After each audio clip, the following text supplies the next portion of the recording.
Okay, cool. Let's see. So first of all, thank you all for joining us today. My name is Rachel. I'm with the Small Giants community. We are so excited for this panel discussion today. We have a couple of fantastic leaders and just really great people that you're going to hear from today. So we're excited about that. We hope that you enjoy it.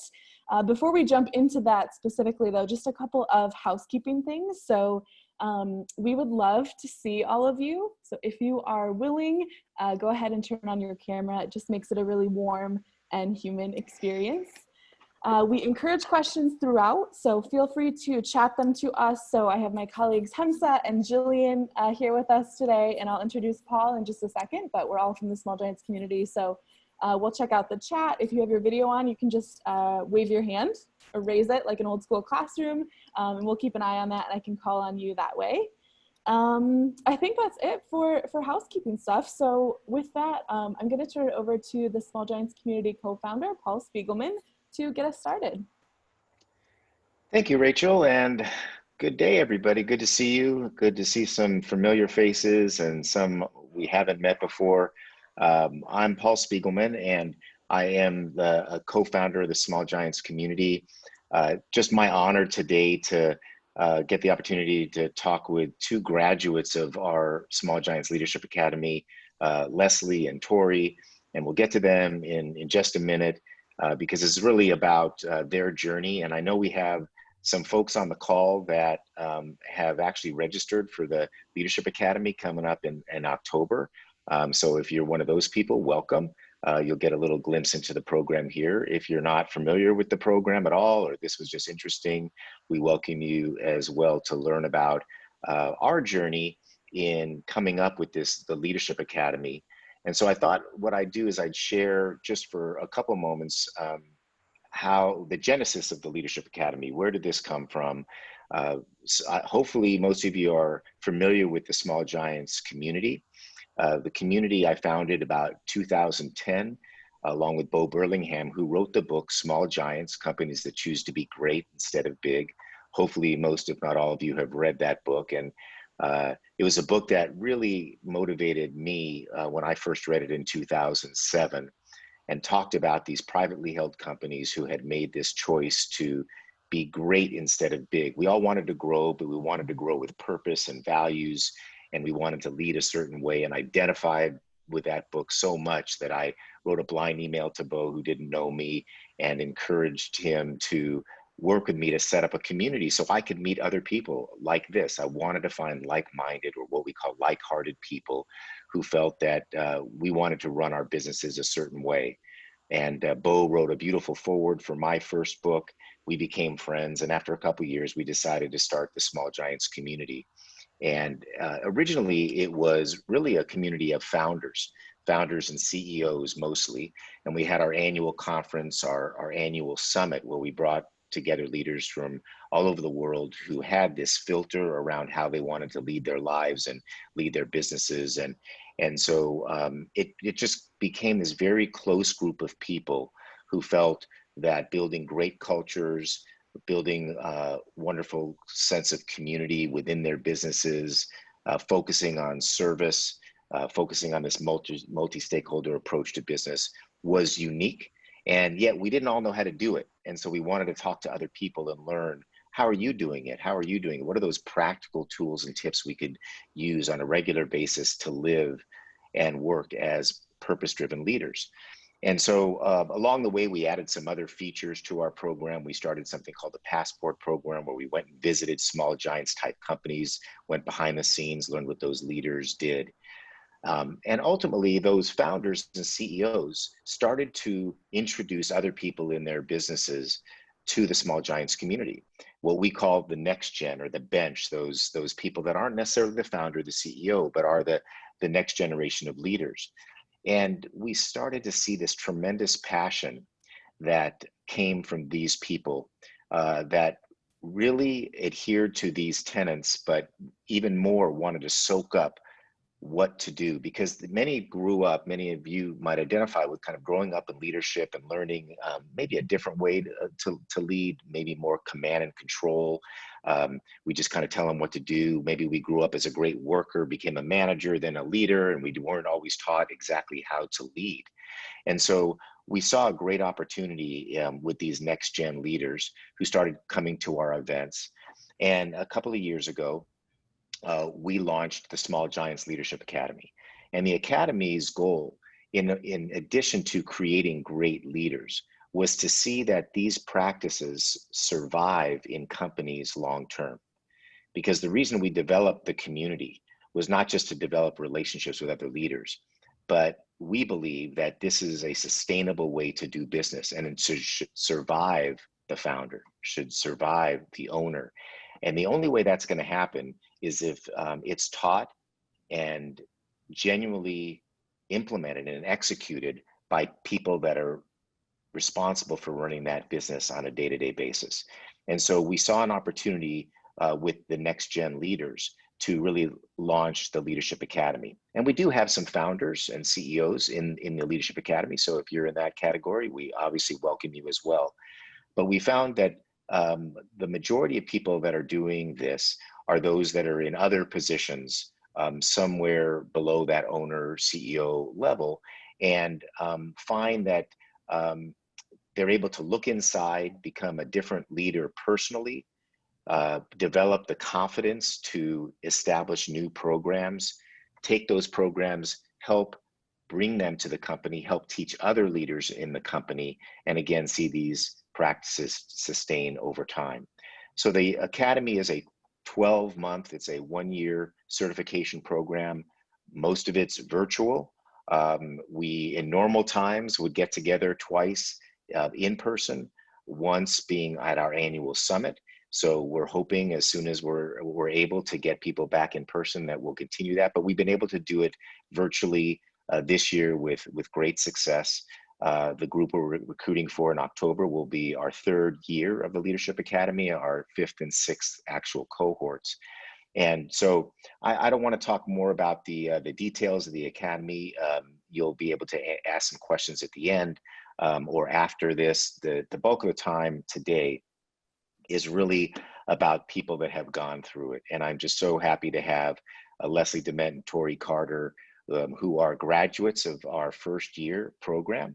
And they were willing, after a lot of arm twisting, to come on and talk to you guys today and just tell you a little bit about their experiences. So I'm going to start by throwing some questions at them, and hopefully you can get a sense of what their experiences, what they've been through.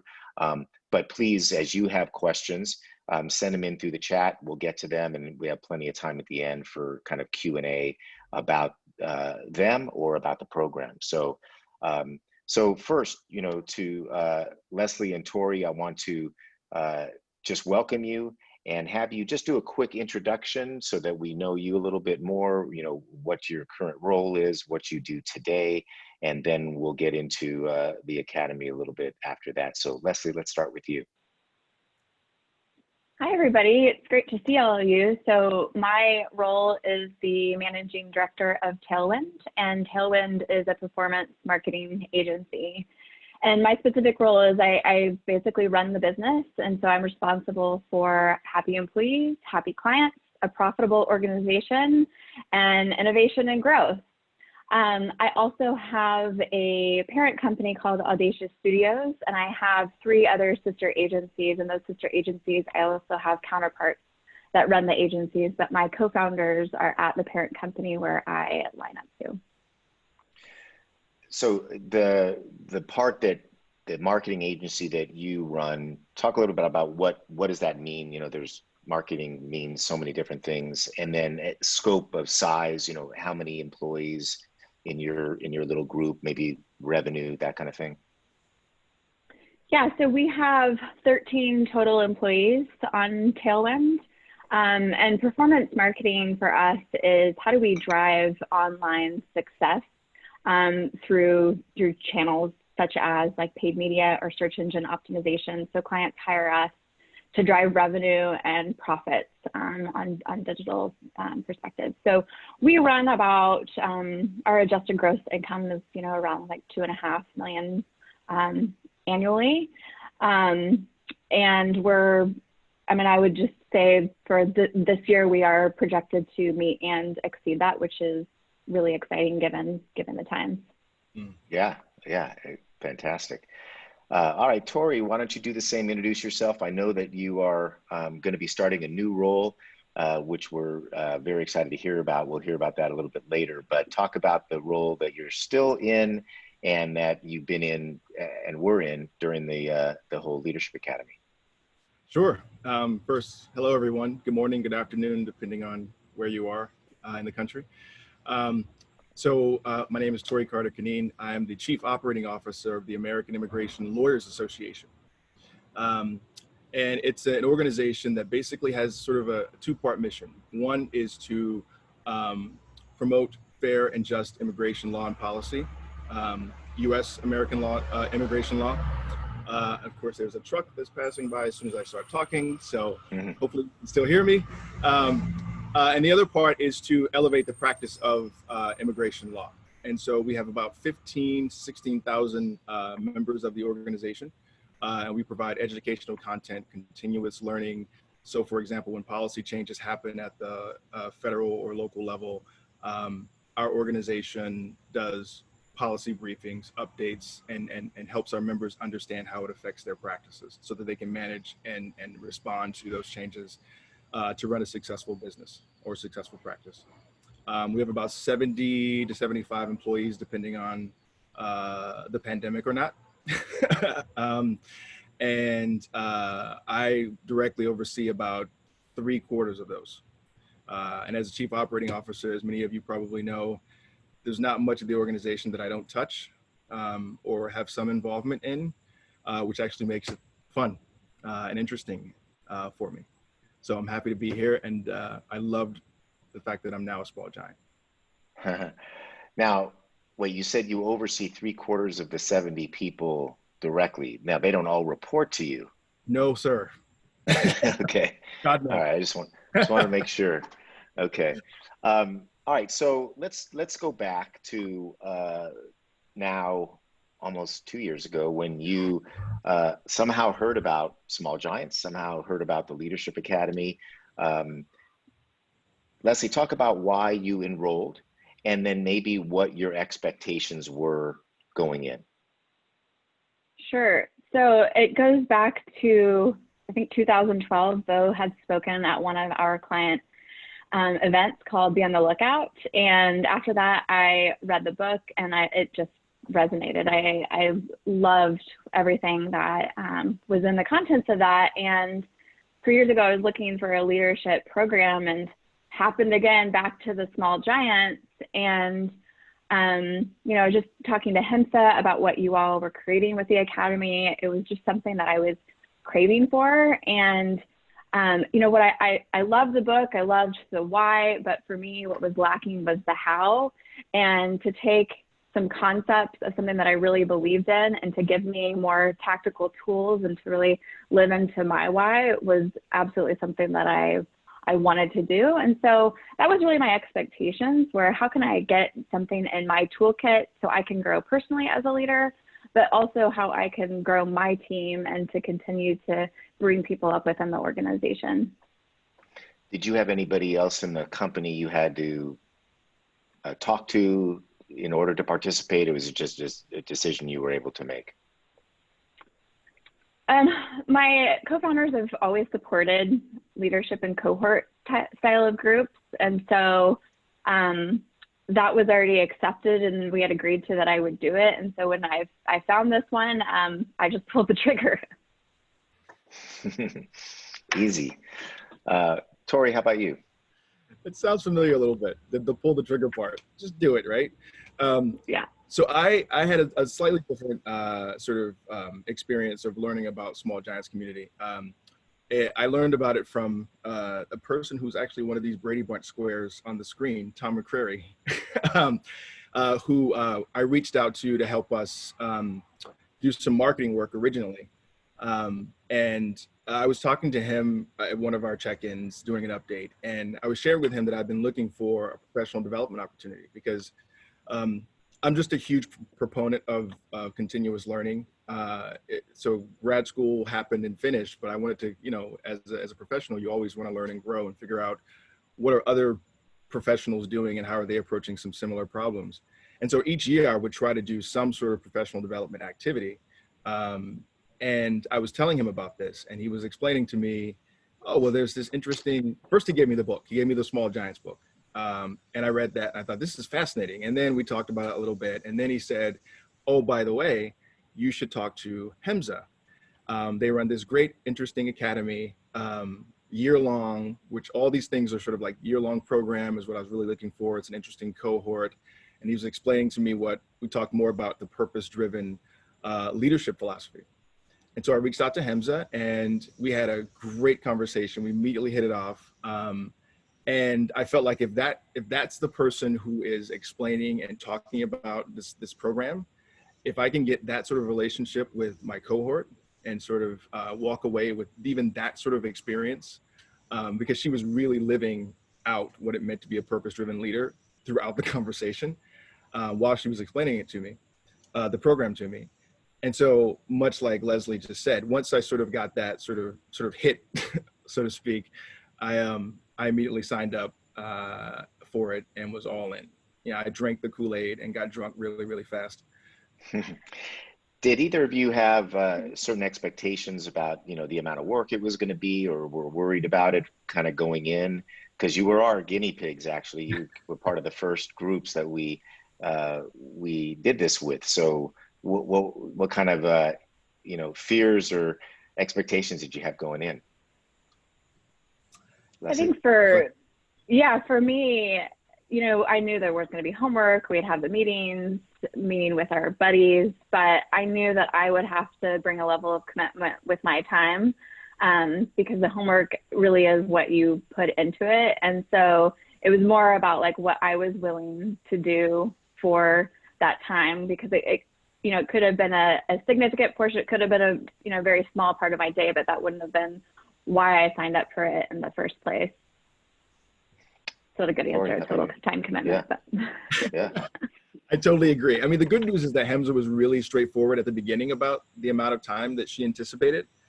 We actually talked about how much time it would take. And so I was really clear that, there would be monthly Zoom calls and 2 in-person meetings. And I sort of had a sense that, of what the homework would be like. I'll be honest, you don't really know how long the homework is going to take you until you start the homework, which I had to learn the hard way a couple of times because I would start the homework like the day before we would meet, which is a bad idea, right?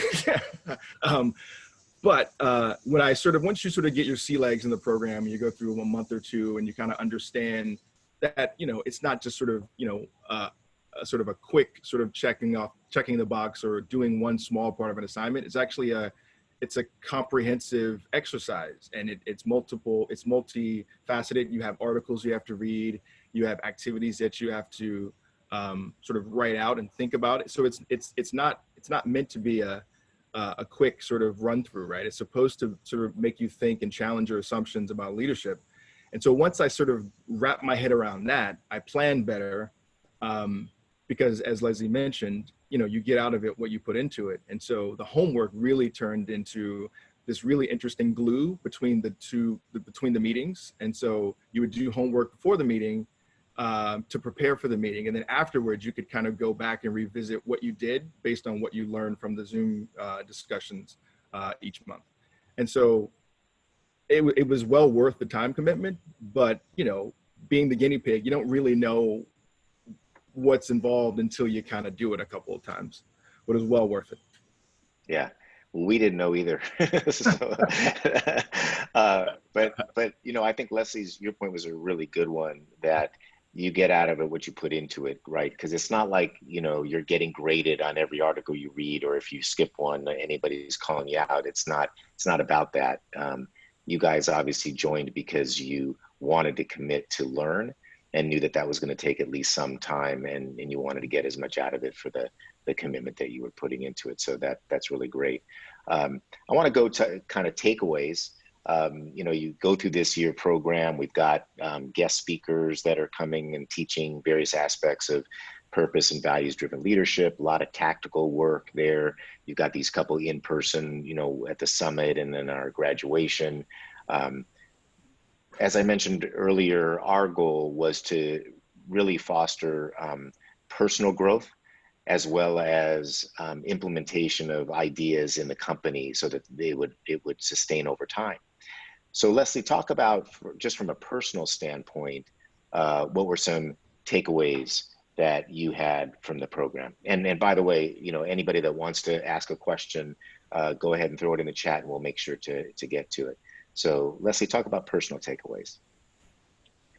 Sure. You know, I think Hemstead has heard me say this a couple of times, but, you know, I really built my career on having a seat at the table and making sure that my voice was heard, and that every meeting I was talking and I was contributing ideas and brainstorms, because I think, you know, I was worried about losing my relevance and that I wouldn't be needed. I had a real fear around that, and the program really taught me that that's exactly what I need to do. I have to take a step back, because if I continue to be that force, I'm not going to ever have anyone that can rise up and grow from that. And so that's like the biggest personal takeaway that I had, was the importance of taking a step back and letting the team build themselves up, and not always talking. That is a really hard thing for me, to just be quiet and sit there and to let other people come up with the ideas. And I was challenged with that a lot, and still am to this day. So do you want me to talk about company stuff too? No, we'll come back to that. I want to stick with personal for a minute, but yeah. So just like the art of listening was something that you've learned and are continuing to learn, is kind of let those ideas to come from others.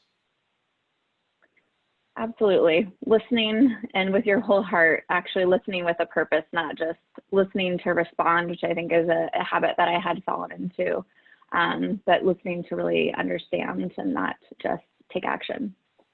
And when you say that you were worried about having a seat at the table or relevance for yourself, did the program instill any level of confidence as a leader? In other words, maybe I don't have to talk as much, but I can still be effective. Absolutely. I mean, the confidence in a leader, I think, is what I have truly gained. I never called myself a leader prior to that, and I did in the program. Like I actually referred to myself as a leader, and I believed it because I was leading others. I wasn't just managing or telling people what to do, but I was sitting back and letting them rise up and be the people that they needed to be. So it built my confidence in a way that I didn't expect to happen. It probably came from that exercise where we had you write "I am a leader" 1,000 times. Remember that? Right. Yes, I do. No. All right, Tori, how about you from a personal standpoint?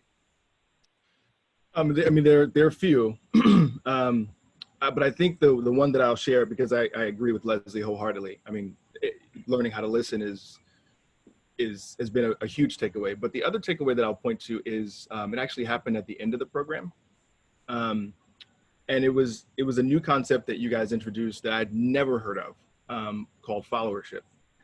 And I mean, because throughout all of our careers, most courses we take, grad school, everything is all focused on leadership. It's all focused on being a great leader and what it means to lead, what's the difference between leadership and management. It's all focused on you as a leader, but it never sort of flips the question and asks you, why should people follow you? And quite frankly, when you asked that question to us, I honestly didn't know how to answer it.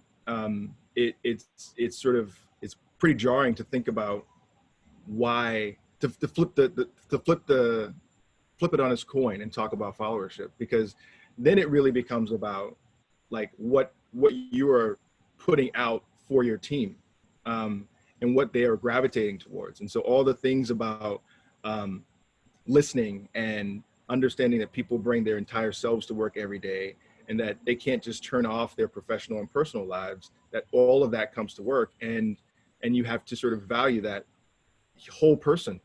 And I was doing that in fits and starts, but I didn't know what all that meant or how it all came together. And I think one of the personal takeaways for me from the program is that you sort of stitched it all together for me in a really, a way that I could understand and explain to people, and then continue to sort of put out to my team and put out to the organization, the fact that me caring for them and putting them first as individuals and as people, not just as professionals who are doing a function to move the organization forward, is the reason why they want to follow me, right?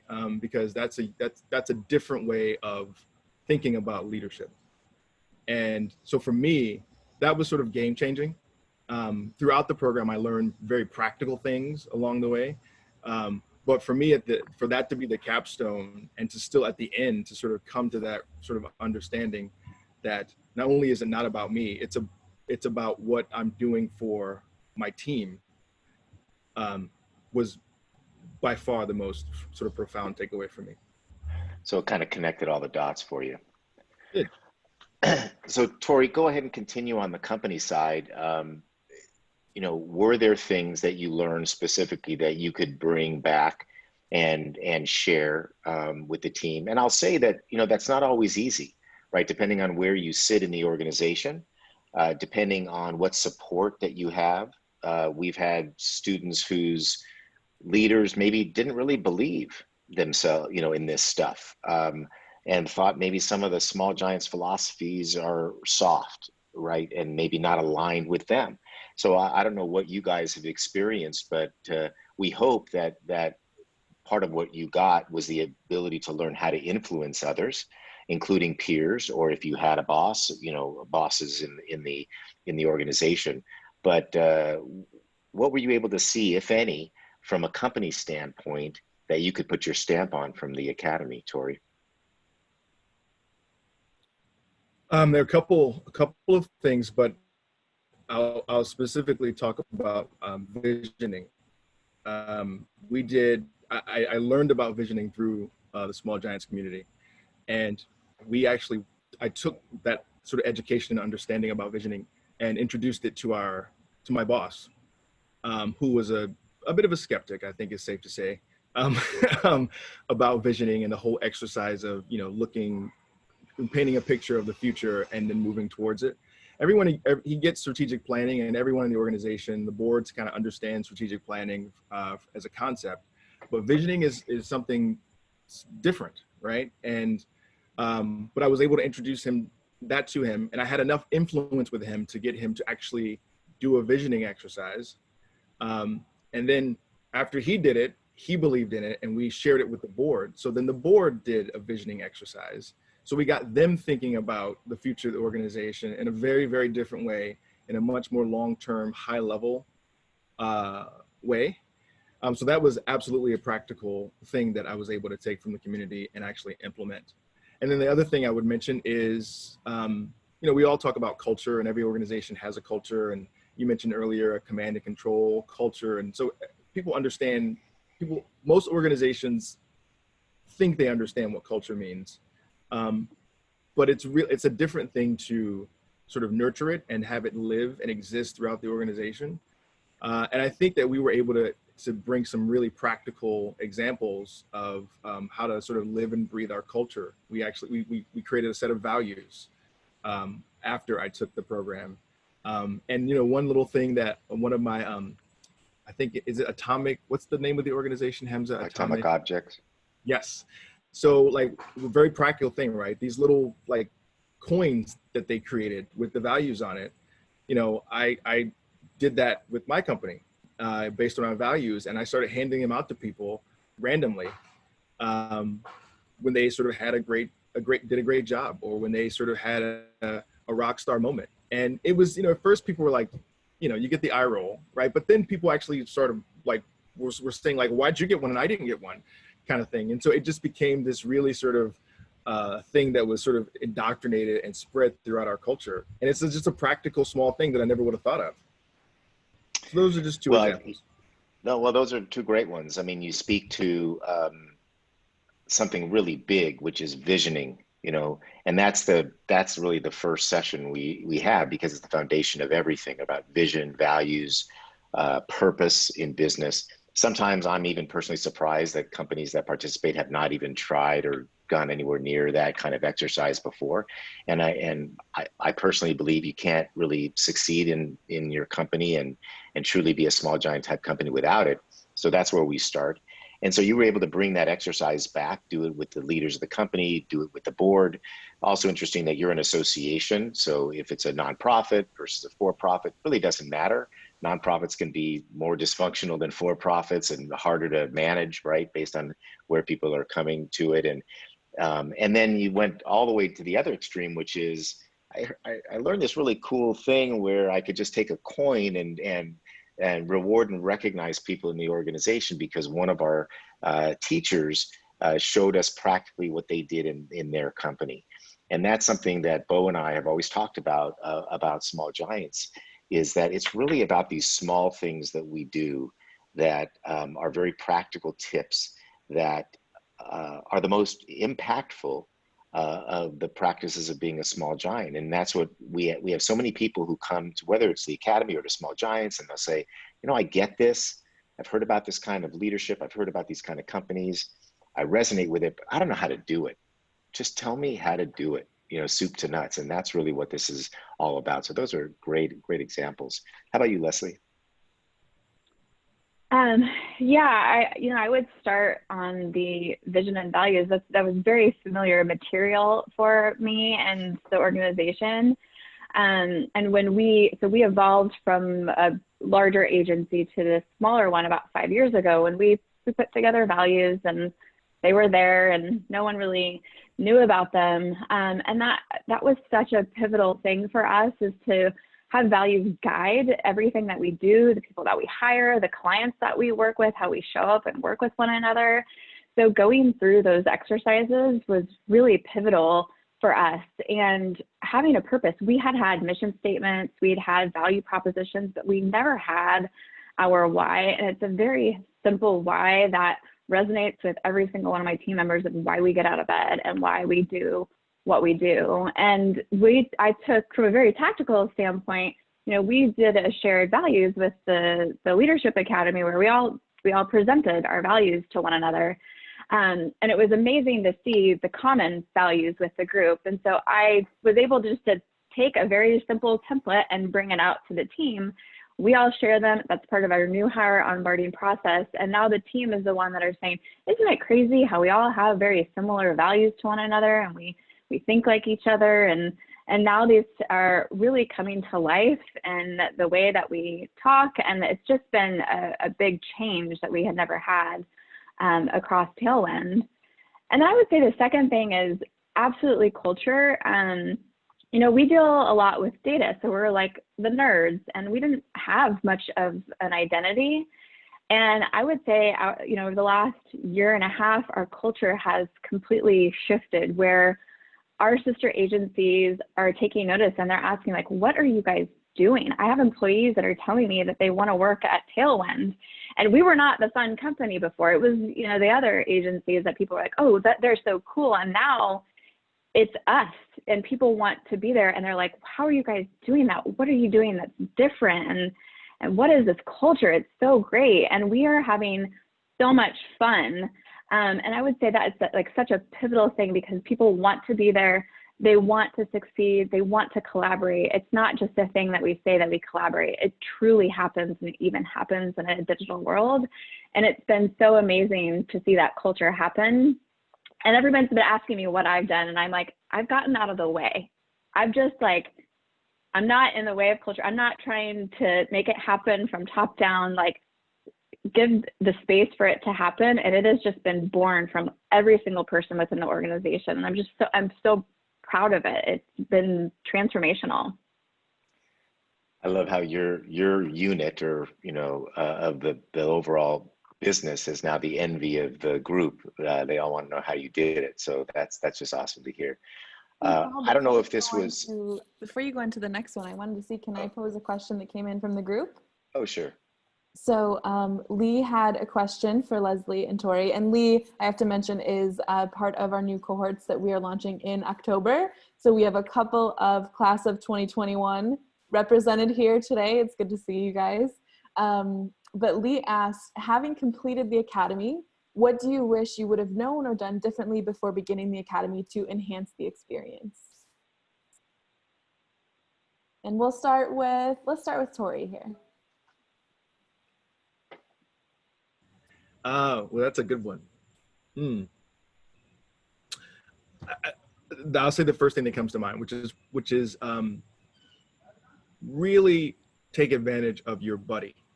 I think I was late to appreciating that. I mean, it was great. We had great conversations, but we didn't do them probably as frequently as I should have. But you can really kind of just have some incredibly great conversations with your buddy where you can talk about things that you just don't have the time to do on the calls, on the Zoom calls.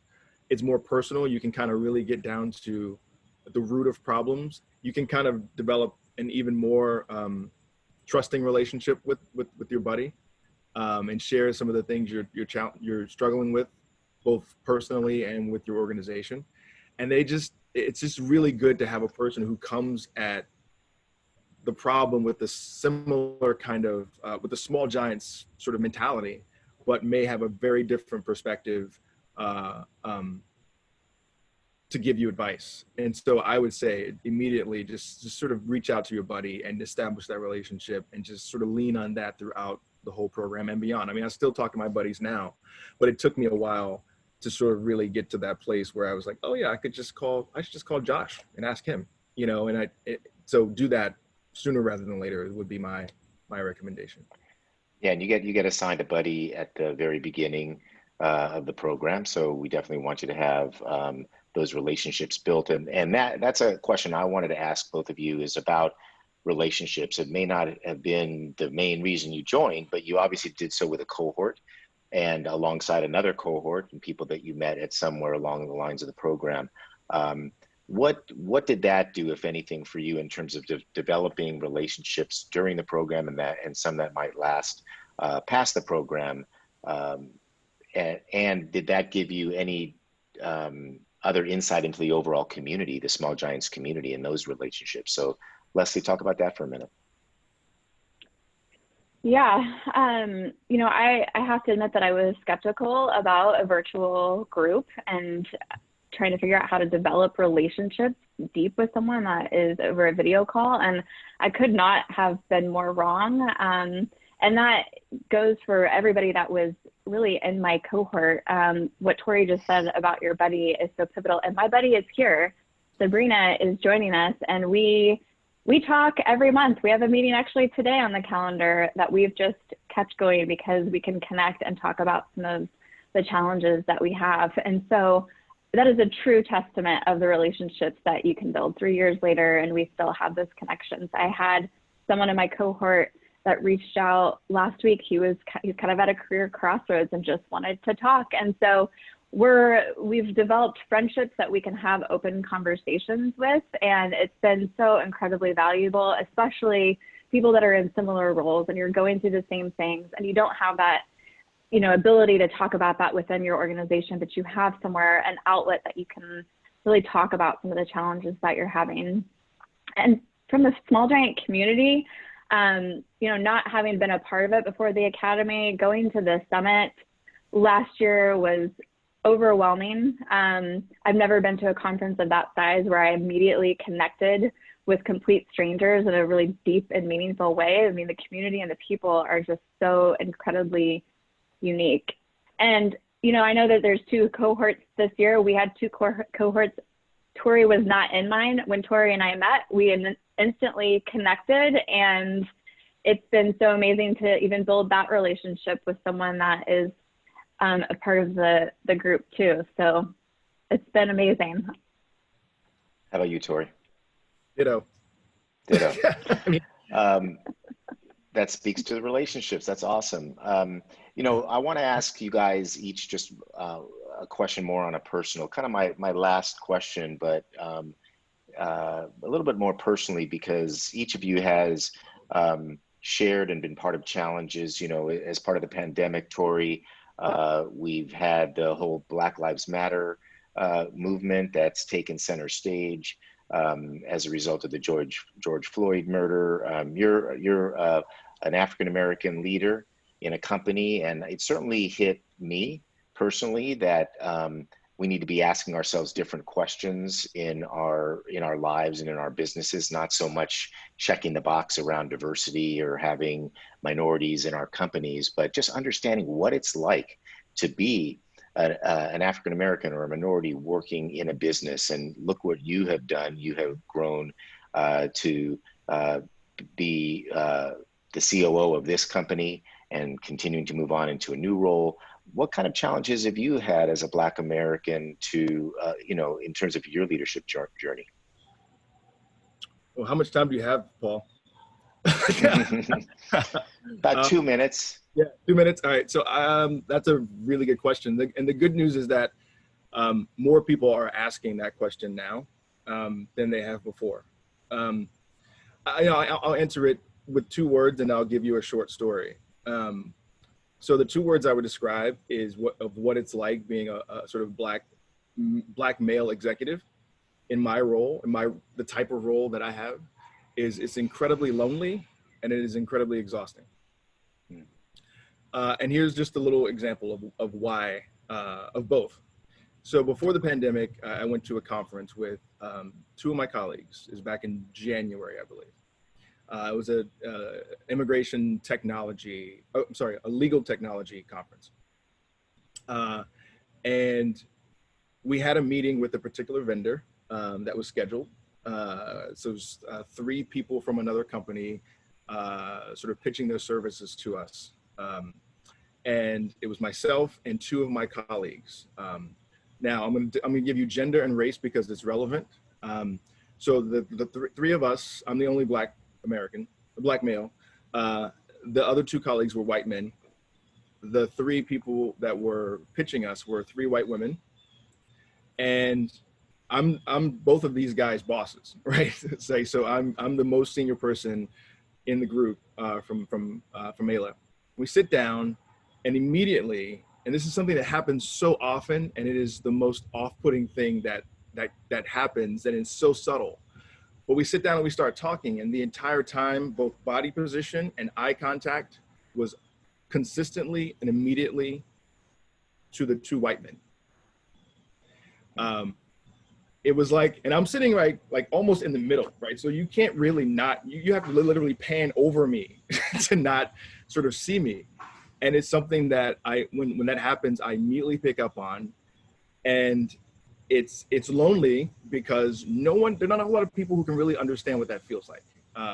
To be the most senior person, to have the most education out of everyone at the table, to have the position, the title, all of that, right?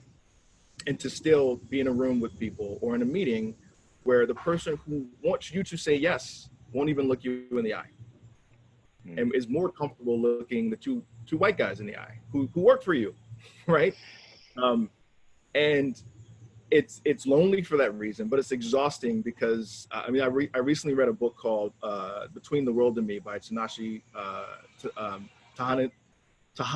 Nashi Coates. I always butcher his name a little bit, but it's called Between the World and Me, and he describes what it's like being a Black male. And the idea that he describes it is around the sense that it is so physically exhausting because you have to contort your body to make other people comfortable.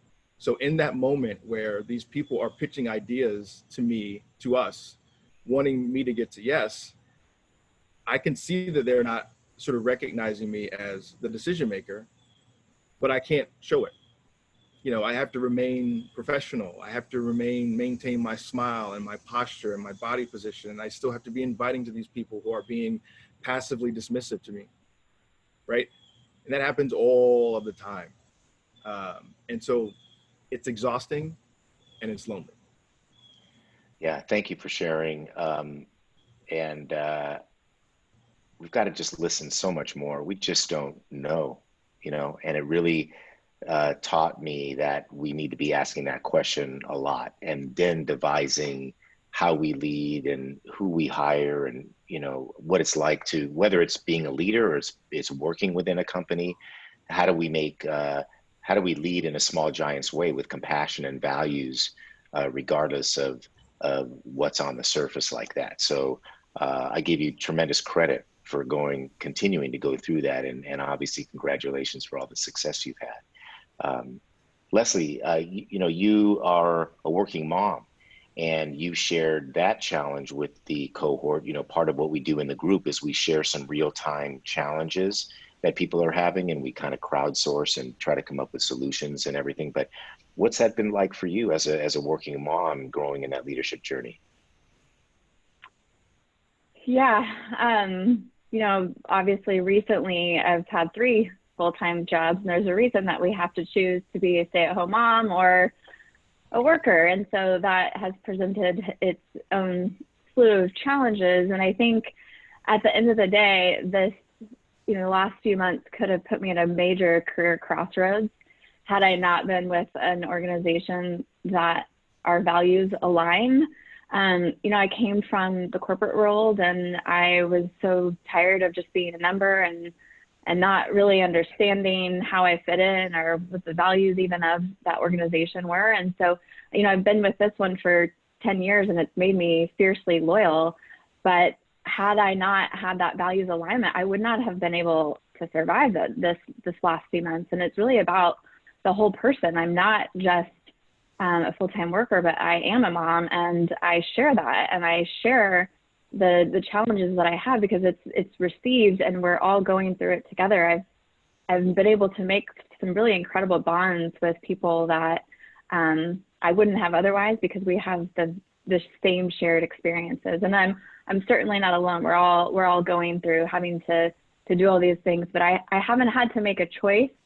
And that's why it's so important to know what's important to me, and to be able to choose an organization that values that too. Mm-hmm. Just kind of 30 seconds each, and then I want to leave the last 10 minutes for Q&A. But Leslie, what's next for you?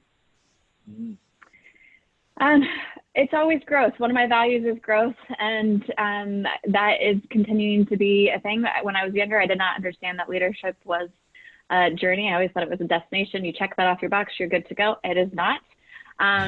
So I'm just continuing to pursue and to grow and do what I'm passionate about that aligns back to what's important to me. Excellent. Tori? I'm actually going to, in 2 weeks, begin my next journey. I will become the Chief Executive Officer of the American Society of Landscape Architects. So, the program works. So, but I absolutely used a lot of the language and things I learned from the Small Giants community throughout the interview process. It just sort of, again, it brought it all together for me and prepared me for this. So I'm really thankful. Well, I feel, if we had any part in it, that makes us feel good, but you obviously have done so much, and we offer you great congratulations. You both are wonderful people. I'm so proud of you. It just makes us feel good that you have grown and developed relationships as a result of the program. So thank you so much for doing this. But I know others have a few questions for you. So Rachel, let me turn it over to you. Yeah, sure. First of all, well, we got a couple of questions that came in, but we also got a few notes of thank you for both Tori and Leslie for sharing, for your vulnerability. So we echo that. Thank you both. The first question here, in your time in the Leadership Academy, did you find that you could use what you were learning as you went through, or was it more afterwards? Leslie? There were some very tactical things that I did implement right away. That values exercise was one that we did pretty closely after I got it. And so we were able to implement that one.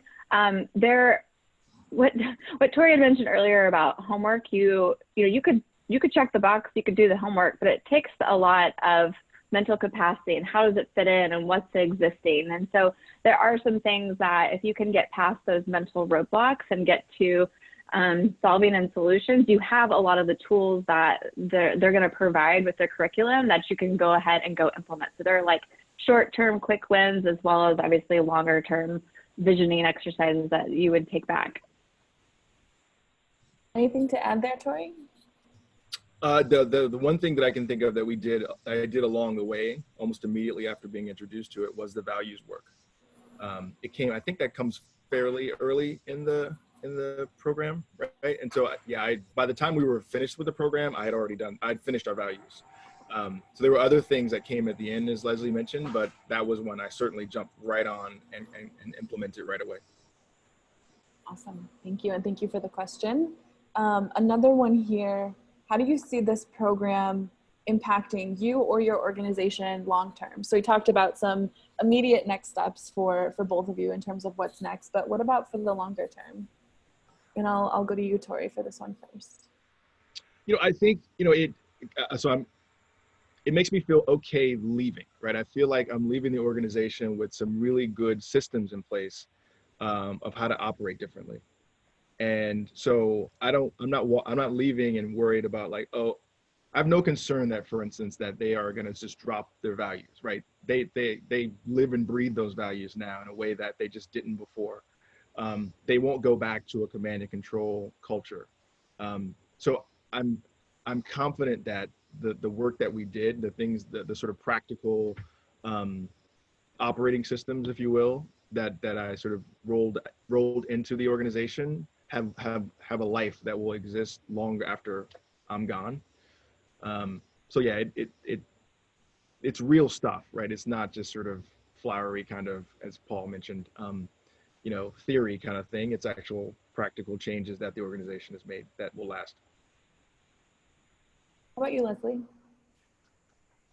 Yeah, I mean, for me, it's about bringing the concepts in like an understanding to the entire organization. I have 3 sister agencies that, they know that I do the Small Giants thing. They're not really involved with the day-to-day and see it fundamentally changing, but I really would like to bring that to them. And as well as like, I want employees on the team to be like, I want to go to the summit. I want people fighting to be able to go and to be included in the Leadership Academy. And I just want to bring that out beyond just like, it's really been like, how do I change my leadership? How do I instill some of these tools? But now being able to provide a forum for others to continue their growth.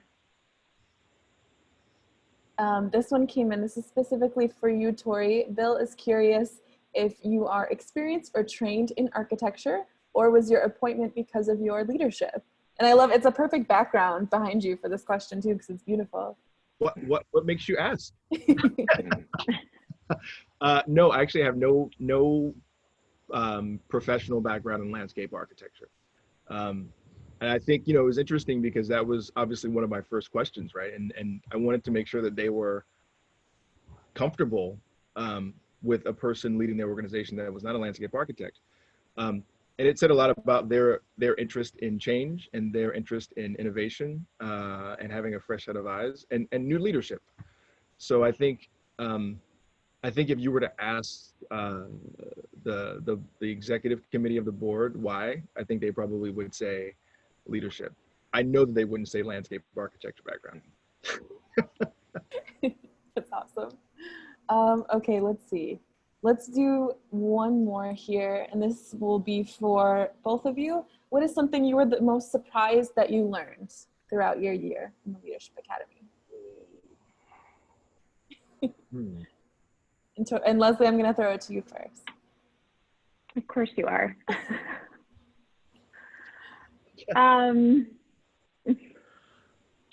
Surprise that I learned. Mm-hmm.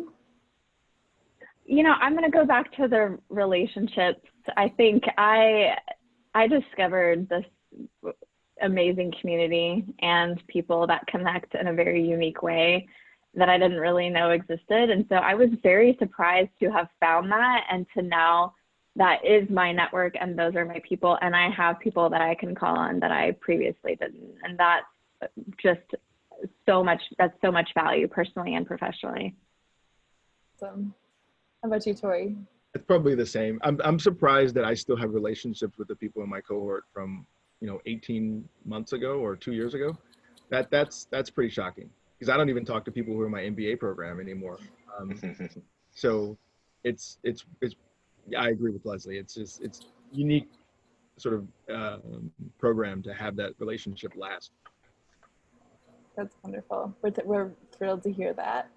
I think for now, that's most of the questions that I saw come through. Of course, if there are any others that pop up, you can reach out to us, but I'll pass it to Hamza now to tell us a little bit more, and then we'll send you on your way.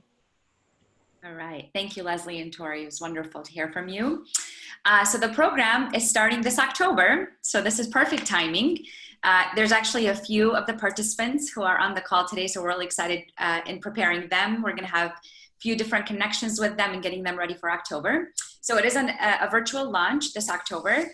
And we have 2 cohorts running, and we actually have a couple of spots left for this upcoming year. They will meet 9 times virtually and 2 times in person, and Paul mentioned that early on. And so October to April will be virtual calls. They connect once a month, 2 hours through Zoom, and it's an interactive discussion until April, where we are hopeful to meet in person, and that's built around the Small Giants Summit over a couple of days, continuing virtually for a few more months with a in-person last learning sort of meetup in September, and graduation. And it's a really wonderful sort of closure to the program. And so again, that's coming up in October. There's some things that we're preparing all the participants, including assessments that they take before they start the program. And so that will come up in the next month. Some pre-work, as Tori and Leslie mentioned, in getting them ready with their values exercise. And so we're really excited to onboard these 2 new cohorts in October. So if you have any questions about the program, if you have interested individuals in your organization that you're really hoping to grow and develop, we would love to connect with you. Ideally, participants would be confirming their participation in the next couple of weeks, just so they have time to prepare and do their assessments. So that's all coming up in the next month. We would love to connect with you if you want to learn more. And thank you again to Tori and Leslie for connecting with us today and sharing their experience. It was really awesome to hear from you. Thank you. Thank you so much, everybody. Thank you. Jillian just left our email address there in the chat, but you'll also be hearing from us. We hope you have a great afternoon. Thank you again, Tori and Leslie. Take care, everybody. Bye. Bye.